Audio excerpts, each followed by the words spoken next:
तुफानातले दिवे आम्ही तुफानातले दिवे, वादळ वारा पाऊस धारा आम्हान मुळी सिवे. या वामनदादांच्या ओळी महाराष्ट्राच्या अभिजित दीपिकेला तंतोतंत लागू पडतात मित्रांनो. कारणही तसेच आहे. भारताचे सरन्यायाधीश सूर्यकांत यांनी युवकांना कोक्रोच म्हटले मित्रांनो, आणि त्यापासून निर्माण झालेली ही कोक्रोच चळवळ अगदी दिल्लीचाही तख्त हलवून सोडलेली आहे, आणि तेही एका मराठी तरुणांनी मित्रांनो. ही साधी आणि सोपी गोष्ट नाही, ती फार मोठी गोष्ट आहे मित्रांनो.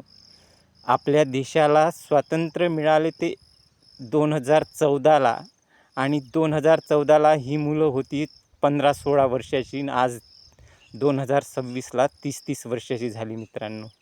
म्हणजे यांना कळलं की स्वातंत्र्य काय असतं आणि ते कसं असतं, ते त्यांनी दिल्लीच्या जंतर मंतरवर दाखवून दिलं मित्रांनो. ते वाकले नाही, झुकले नाही, मोडले नाही, ताठ मानेने हिमालयासारखे उभे राहिले, आणि तेवढ्याच ताकदीने त्यांना लडाखचा हिमालय सोनम वांगचुक यांनी समर्थपणे साथ दिली, आणि त्यांनी 30 ते 35 दिवसात सुरू केलेली ही चळवळ मित्रांनो दिल्लीलाही हलवून सोडलं मित्रांनो. आणि ते आपल्या आंदोलनात यशस्वी ठरले.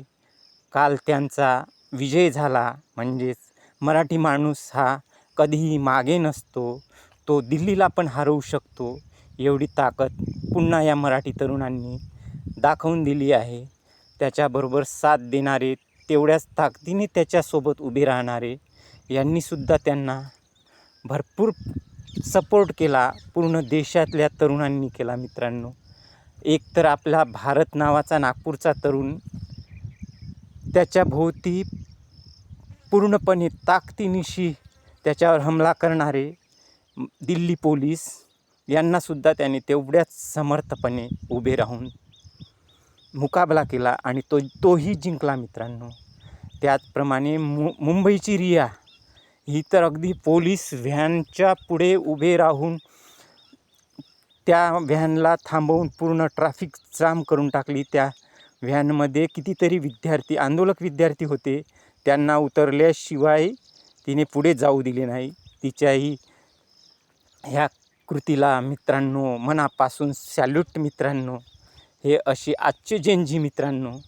आणि आपल्या देशाच्या शिक्षण मंत्र्यांचा राजीनामा घेतल्याशिवाय ते मागे हटलेले नाही, आणि काल राजीनामा घेऊन ते तहातही हारले नाही मित्रांनो. नाहीतर तहात हारल्या जात असते. त्यांनी त्यांच्या 3 मागण्याही पूर्ण केल्या, आणि 4थ्या मागणीलाही पुन्हा समर्थपणे त्यांच्या सरकारपुढे मांडल्या, त्या डेलिगेशन पुढे मांडल्या मित्रांनो. हे असे विद्यार्थी आपल्या देशात जर असतील ना, खरंच आपला देश मागे राहणार नाही. नाहीतर राजीनामा होणार नाही, असे आपल्या देशाचे तेव्हाचे संरक्षण मंत्री आणि आत्ताचेही संरक्षण मंत्री राजनाथ सिंग म्हणाले, आणि त्यांनाही भाग पाडलं मित्रांनो राजीनामा होत नाही म्हणून. आणि बरोबर 14 ते 15 वर्षांनी राजीनामा झाला, आणि या एवढ्या मोठ्या बलाढ्य सत्तेला त्यांनी झुकवलं मित्रांनो. खरंच या दीपिके आणि संपूर्ण टीमला मित्रांनो मनापासून धन्यवाद मित्रांनो. कारण परिस्थिती तशी होती मित्रांनो. मुलांना पाठीवर वळ येतपर्यंत मारलं मित्रांनो, आणि त्यांच्या डोके फोडले, रक्त सांडलं, पाय तुटले मित्रांनो, तरी ते मागे हटले नाही, आणि समर्थपणे एवढ्या मजबूत व्यवस्थेला त्यांनी तोंड दिलं. त्या हिमतीला सलाम मित्रांनो. हे असे जर विद्यार्थी घडत असतील तर खरंच आपल्या देशाचं भवितव्य चांगल्या हातात जाईल, याची पूर्ण खात्री आहे. धन्यवाद मित्रांनो.